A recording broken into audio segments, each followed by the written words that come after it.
God said, be fruitful and what?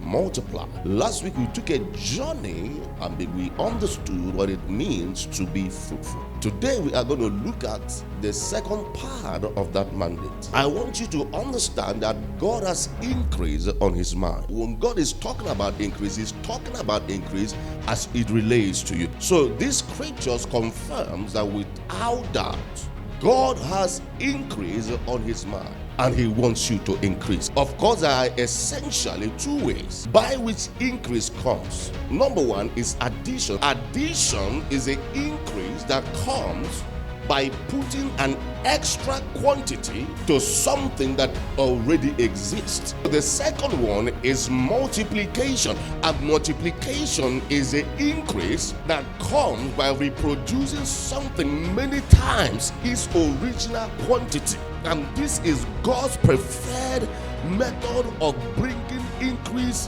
to the lives of his people, not by addition, but by what?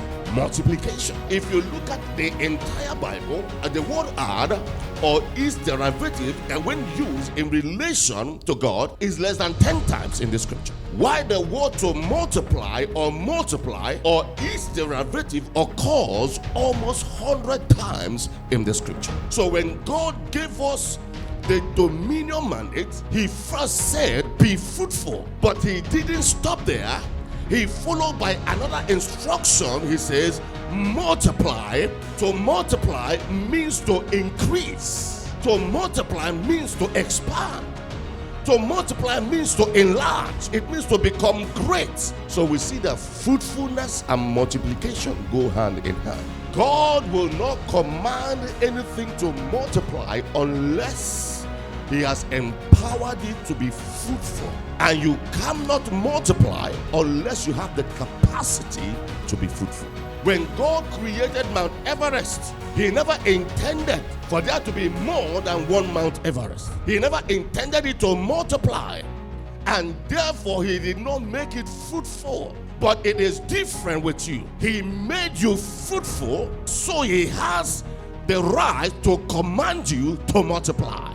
So fruitfulness and multiplication go hand in hand. You cannot multiply unless you are first fruitful. Likewise, you cannot just stop being fruitful. You must also what? Multiply. So the fact that you multiply is an evidence that you are fruitful. Another way of saying be fruitful is to say be productive. Another way of saying multiply is to say be progressive. So you cannot be progressive unless you are first productive. Don't expect to progress at work if you are not first what? Productive. If you are always late, always calling in sick, always failing to complete tasks, always avoiding responsibilities, decking, dodging, and diving under the table, don't blame the devil if you do not get a promotion. The same applies in ministry. Be the very best that you can be at all times. The same energy, the same vigor that you will use to preach to 20,000, use it and preach to 5 people. Be fruitful and multiply simply means if you are given a bag of seed, return a barn of harvest. If you are given a vineyard, return sweet grapes. Whatever is placed in your hands must grow in your hands. That is the dominion mandate. Some believers place something in their hands, give them something to handle, it will diminish in their hands. But that is not your call. Anything that is placed in your hands must grow. It must increase. Everything must become better because you are involved. When you come into a project, it changes because you are involved. You recall the parable of the lost talents in Matthew 25. That when that guy with one talent came, he assumed that equation was balanced. He said, look, take that which is yours. But he forgot that he could have invested it for him. The master therefore said, if my one talent has spent the same amount of time with the bankers, he should have what? Yielded what? Interest. And of course, he rebuked him as an unprofitable servant. Whatever is given to you should be better. It should be more. Therefore, if you remain at the level of fruitfulness, your influence will be limited. You must also multiply. So now the question is, how can I apply this mandate to multiply in my life? There are very two simple principles that you can apply, and they are equally applicable to every area of your life. Number one, whatever is committed to you, find ways to improve its quantity. In other words, make it more. Number two, whatever is committed to you, find ways to improve or increase its quality. Make it better. How do you make things better? Simply put, be creative. We run a lot of events, and sometimes when I engage the team lead, I say, what are you going to do? He says, we already have same. Come and tell me same. What you do 3 years, the same thing you are going to do the same. Nah, be creative. You should be thinking. Look at the cars that come from South Korea. They are just like spaceship, space cars, sleek. They are competing with all in America. That's what Americans drive. South Korean cars, because they are sleek, they are beautiful. But when they started, the Wuresa, how many of you still remember the Wuresa? That was looking like a chimpanzee. But over time, the cars are being sleek, beautiful. People are thinking. It's a good thinking, good product. In your business, be creative. Spend time, think. There is a spirit in man. The inspiration of God makes it what? Gives him understanding. The illumination, another translation says. As a businessman, spend time to think. You can call it meditation. Don't just every day you zoom off. Every day the same thing.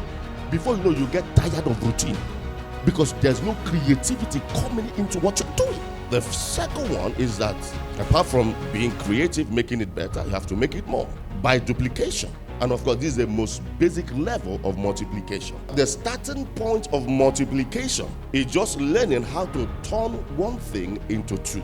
Now, when we go back to the book of Matthew chapter 25, this is all the guy that had somebody who had 2 talents, and the one had 5 talents. They took what they had been given and multiplied it by 2. This is the beginning of what? Multiplication. We are going to take a biblical illustration from the book of Genesis chapter 26, and I want you to take special notice of the elements of dominion mandate that can be seen manifesting in the life of Isaac in this account. Now, verse 12 shows us that he was fruitful. He sowed and what? He reaped. Number 2, he enjoyed an ongoing prosperity. He multiplied. Verse 12, he was fruitful. Verse 13, he multiplied. How is it that you wonder how Isaac becomes so powerful? He was able to control an entire nation. How can an immigrant become financially stronger than the government of that particular nation? I'm going to draw a few things about multiplication process from this account. Number 1, Isaac enjoyed what we call initial success. The Bible said he began to prosper. A lot of people think that is success. Number 2, he enjoyed what we call sustained growth. He continued prospering until he became very prosperous. Number 3, he undertook diversification. The Bible records he had possession of flocks and possession of herds and a great number of servants. Now, having started with crops, when he had became successful with crops, he could sustain the growth of his crops. He diversified into livestock. Sustained growth. Now, I want you to notice the key to Isaac's greatness, which we have missed for many, many years. He was able to raise livestock because he found a way to grow crops in the midst of famine. How? He developed what? A technology for irrigation, which he has seen his father use when he was younger. His father's irrigation technology. Whereas everyone else, we are waiting for the rain. Some people, we are fasting and praying for rain. He said, I will make rain myself.